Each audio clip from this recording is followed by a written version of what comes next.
This motion is being brought in response to what is the ongoing failure of government to be accountable about Irish water. Its failure to be open and transparent, and its absolute and deliberate shrouding of secrecy around what is the spiralling and out-of-control costs and spending in the setting up of Irish water.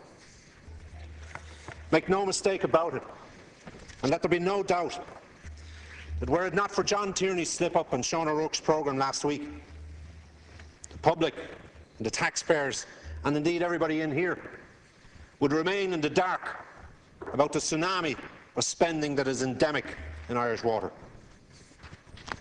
The setting up of Irish water was a concept of the Fine Gael party in opposition. I think it's on page 10 of your New Era document produced in 2010. In government then, Fine Gael and Labour proceeded to put this in place as quick as possible, this super quango. They appointed Bord Gáis, it with all its seemingly internal expertise in relation to its central billing system, its customer care base, its customer base throughout the country. These and being seemingly major internal components far superior to what might now be termed the duked Bord na Móna. The Bord Gáis was used as a launchpad against the advice, I might add, of the PwC report sought by Minister Hogan, which advised quite the opposite. But that report at a cost of 180,000, he was well able to micromanage that, and he micromanaged it into the bin of his office. What has ensued could be described as grotesque, unbelievable, bizarre and unprecedented. We're in Google territory here, okay? And when one considers that this body was given 11 billion euros worth of taxpayers' assets, it was handed them on the 1st of January. It was handed, preceding that, 1.1 billion in cash, taxpayers' cash. 500 million towards water metering, 180 million we now know towards set-up costs, and 400 million that was supposedly committed by Phil Hogan to the local authorities of this country, but was taken off them towards the back end of last year when the rug was pulled under them. And you wonder then why the likes of Donegal were faced with the dilemma they were faced with last week in relation to trying to strike a rate, trying to strike a budget to give the sort of services and commitments and goods that a local authority is expected to give to those whom it serves.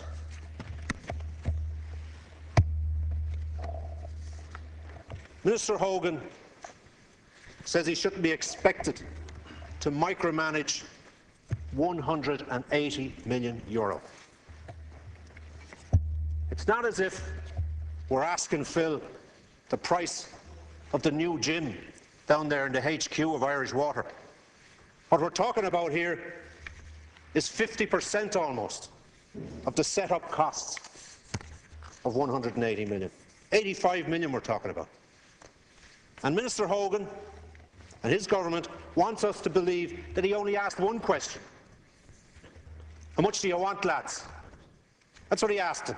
Oh, can we have 180 million? Sure you can. Collect it on the way out. And then we're led to believe he went into the Cabinet to agree a budget for 2013, and he had a few heavy hitters facing him there.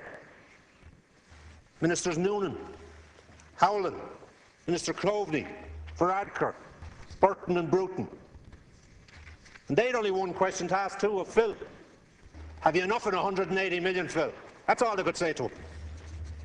And then last week on Carlo Radio, Phil feigns surprise at the 50 million figure. That's excessive. That's quite high. That shouldn't be the case. Let's check that out. Better call them in and see what's going on. Minister Coveney and Varadkar, Burton and Bruton, they feigned surprise too, because they remember they didn't ask any questions when it was at the Cabinet. Minister Gilmore, the Taoiseach. Oh, that's a very high price. That's a lot of money. We'll have to check that out. He wasn't thinking that when Phil went into the cabinet looking for 180 to set up what is the biggest super quango we've ever had. The thing about it is, if he says now he knew and he didn't tell us, that's bad enough. If the cabinet, and listening to the Taoiseach today, if he knew and he didn't tell us and he didn't answer questions, that's bad enough. But if they didn't know and didn't ask any questions, that's twice as bad. And it's not only twice as bad for Phil Hogan, the Minister for the Environment, it's twice as bad for everyone else that shares a cabinet table with him. There has proceeded to be a litany of unanswered questions since the Taoiseach first announced this government decision. And all of those questions remained unanswered because the government made sure that there was an FOI ban in place in relation to this project. As you know, unanswered questions expose and lead to bad decisions that are compounded further as time goes by. And the bad decisions in this case, in these cases, by Phil Hogan, by the Cabinet, by Fine Gael and by the Labour parties and by Bord Gáis and Irish Water have contributed to what is undoubtedly a runaway train. And the government, despite its promise of a democratic revolution, has allowed this train that is Irish Water to career towards what will be a calamitous crash. And the carnage that will ensue will be borne by none other than the taxpayer when the first bills will start to arrive next January. And in the rush to get this quango in place, there has been one delay, and the delay is in charging. Because you have to make sure it happens after the local elections, like the guidelines in relation to wind energy, like the pylon decision. Make sure they are after the local election. We'll take the hit, whatever it may be in the meantime, because others might be associated with it too. Of course, then we had Minister Hogan and others, and I even heard the Taoiseach earlier talking about it, that there'd be a saving of 1.1 billion over the next 7 years because of what they've proceeded to do here. And they tried to console us with a 2 billion figure earlier in the week. And yesterday evening when we met Irish Water executives, we heard this 2 billion as well. That bluster, to me, is nothing short of a graduation cap from the likes of the David Drum School of Economics. I only fear and shudder to think where the figures are being plucked from.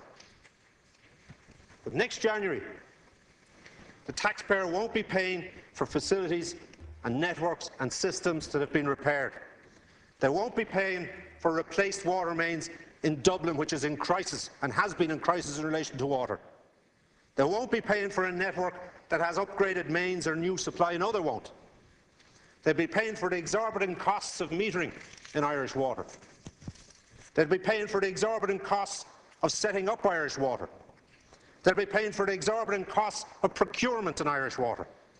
They'll be paying for the exorbitant costs of IT in Irish Water. The exorbitant costs of the central billing system we heard so much about in Irish Water. They'll be paying for the exorbitant costs of customer care in Irish Water. And of course they'll be paying for the unnecessary, unmicromanaged consultancy fees in Irish Water. Fat chance to be paying for a system that is fit for purpose, or that at least has a detailed, costed, funded roadmap that points in the direction of a system that will be fit for purpose, that people will feel obliged to pay for, that people will be safe in the knowledge that worker advancement is being carried out where it needs to be carried out. I want to ask the House here too, and anybody else that's in their office that didn't bother to come in here, what has the Minister for Finance to say about this tsunami of spending? Before Minister Howlin and his colleagues in Labour and Fine Gael voted for what was guillotined legislation in December, we were told the ban, he said, on FOI, it'll be lifted. It'll be lifted when it's practicable. And when did he say it was practicable? When this entity becomes a commercial entity, when this entity is charging you and me and the taxpayer for what they're getting. Did you ever hear the like of it? A state company, he says there could be commercial sensitivities. A state company on its own, no competitors, and he thinks he might release information that could be commercially sensitive. Now he's come to some reason in recent days when he says, oh, it'll be done this session.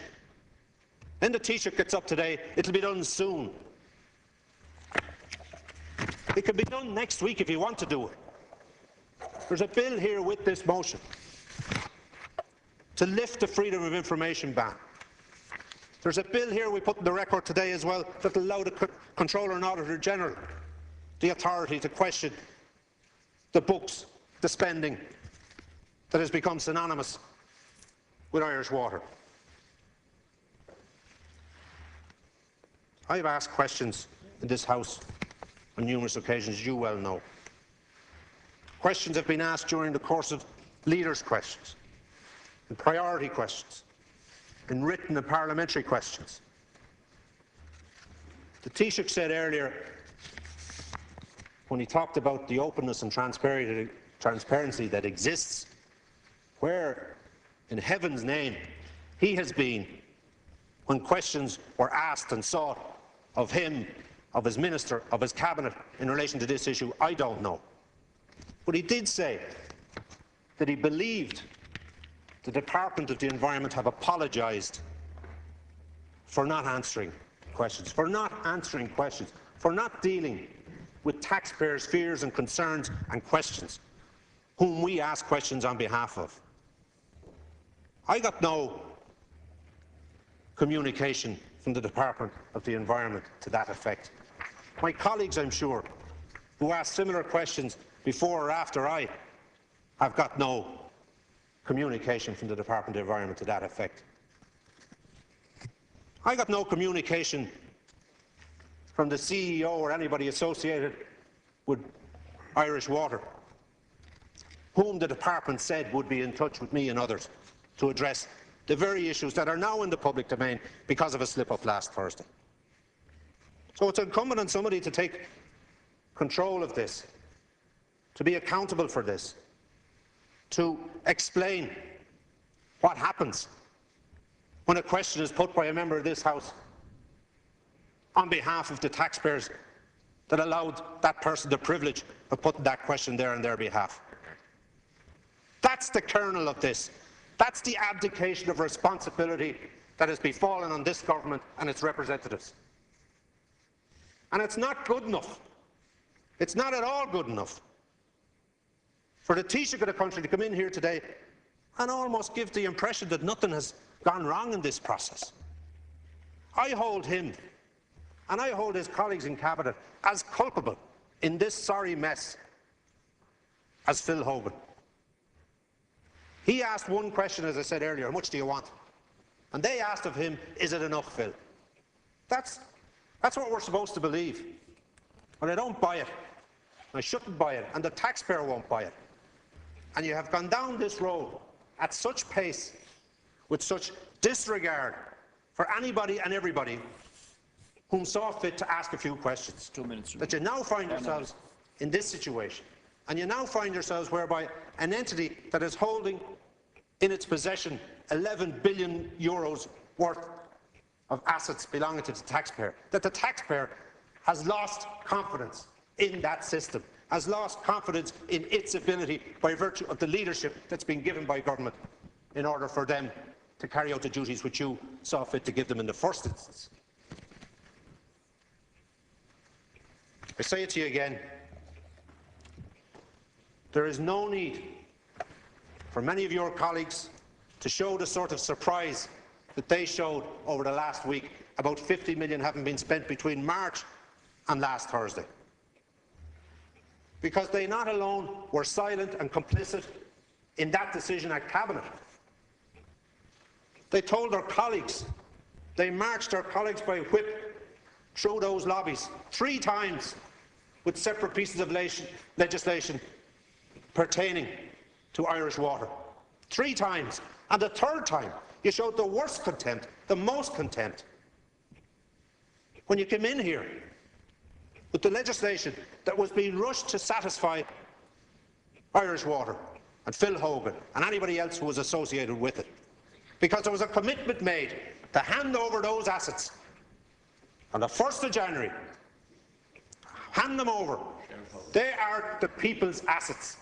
Now you had, and you know, in the heads of the bill that was published last year, there was some safeguards at least for the public if it were such that this model, which is very similar to what happened in England in relation to it being put together for privatisation down the road. But those safeguards, where were they when the legislation arrived here in the last day of the last week of sitting in the mouth of Christmas? And in the back of your decision, your victory in relation to the Troika and so forth. Thank you, Deputy. Where were you? You march your people through, you hoodwink them, you dupe them. And they're the ones now that I hear crocodile tears from. They're the ones who say, this is wrong, this is not right. I ask questions. I heard Deputy Humphreys, I heard Deputy McNamara, I've heard Deputy Flanagan say it down in my constituency. It's not on. Because you're all complicit in that bloody process. And you're going to have to admit it, and admit it fast, and admit it quick. And if you really mean what you've been saying, wherever you are, if you really mean it, if you really mean the sort of tears you've been shedding over the last week since the cat got out of the bag, support this motion, support the bill in relation to the Freedom of Information Act, which will be with you within a week, not a month, not this session, not next January, within a week. Support the bill which talks about giving the authority to Controller and Auditor General the power and the authority to question every cent on behalf of the taxpayer that's been spent by Irish Water. And maybe then you can begin the process of winning back the trust of the people in relation to this project. Thank you very much.